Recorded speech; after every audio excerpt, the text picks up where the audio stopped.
शिकनरी, क्या आप जानते हैं इस वर्ड का मतलब क्या है? मैं बताती हूँ। इसका मतलब है ऐसी बातें करना, इस तरह से बात करना कि आप सामने वाले को लुभा सके और उससे अपना काम निकलवा सके। Well, speaking along the same lines, इंतखाबात के दौरान तमाम सियासी जमातों ने भी कुछ ऐसा ही किया। इनफैक्ट अभी की हाल फिलहाल की इलेक्टेड गवर्नमेंट ने भी अपने मैनिफेस्टो में कुछ ऐसे प्रोविजंस रखे थे कि लोग मजबूर हो गए उनके हक में अपना वोट दर्ज करने के लिए। इन प्रोविजंस में शामिल था फ्री बिजली, which was later on tweaked as per convenience, article 370 की वापसी, उसके लिए जंग, स्टेटहुड की बहाली, अनएम्प्लॉयमेंट से लड़ाई, स्टूडेंट्स की बहाली। लेकिन हाल फिलहाल की पिक्चर कुछ और ही है, जहां पर हुकूमत को हमारी हिफाजत, हमारी सेहत को महफूज रखना था, वहीं पर कश्मीर में रॉटन अडल्ट्रेटेड मटन आने दिया गया, जिसपे तमाम अडल्ट्रेटेड केमिकल्स यूज हुए थे।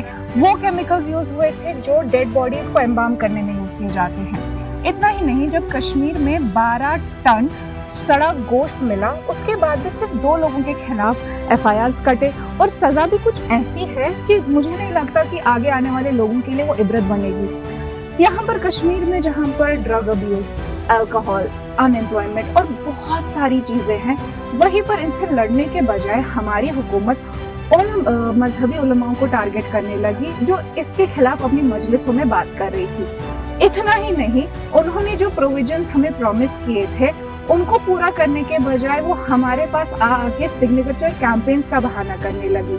अभी हाल फिलहाल की बात है कि कश्मीर में एक बार फिर से तबाहकुन बाढ़ आई, जिसकी वजह से कश्मीर में बहुत नुकसान हुआ। अब आप कहेंगे कि ये तो नेचुरल डिजास्टर था, जरूर, लेकिन फॉल्ट गवर्नमेंट में भी थी। फिर से हमने 2014 के बावजूद इल प्रिपेयर्डनेस देखी। कश्मीर में बिल्कुल हम सैलाब से लड़ने के लिए तैयार ही नहीं थे। न कहीं पर एम्बैंकमेंट हो रखी थी, न कहीं पर इवैक्यूएशन प्रोसेस जल्दी हुआ। उसी के साथ साथ पैरेलली फिर हमने ये भी देखा कि जहाँ पर हम टूरिज्म के खत्म होने के बाद हमारी इकोनॉमी की कमर टूट चुकी है, वहीं पर इस सैलाब के बाद डेब्रीज, लैंडस्लाइड्स के चलते जो जम्मू श्रीनगर नेशनल हाईवे बंद रहा, वहाँ पर हमारे कई भाई थे जिनकी फ्रूट्स की ट्रक हफ्तों तक वहीं पड़ी रही, जिसकी वजह से उनका काफी मेवा जाया हो रखा है।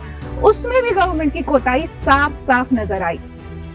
Dear chief minister, we have voted for you, we rely on you, we count on you. हम लोगों ने इसलिए आपको भरी मेजॉरिटी से जिताया ताकि आप हमारे इन्हीं मसलों को सुलझाएं, हमारे साथ शाना बशाना खड़े रहे, इनफैक्ट हमारे आगे खड़े रहे, ना कि आप हर मसले पे चुप्पी साधे। ये ऐसे कुछ सवाल है जो हर कश्मीरी के जहन में है। अब आप सोच रहे होंगे कि जरूर हम मुखालिफ पार्टी का कैंपेन कर रहे हैं। जी नहीं, हम वही कर रहे हैं जो 4th एस्टेट ऑफ डेमोक्रेसी को करना चाहिए, लोगों के मसलों को आगे लाना, गवर्नमेंट को अकाउंटेबल खड़ा करना। वही हमें एक परफेक्ट ह्यूमन बनाता है, एक परफेक्ट मीडिया पर्सन बनाता है। आप भी सोचिए कि इन सवालों का जवाब आप किससे तलब करेंगे। स्ट्रीट टाइम्स के लिए कैमरा पर्सन सफूरा हिलाल के साथ मैं इर्तुजा यूसुफ।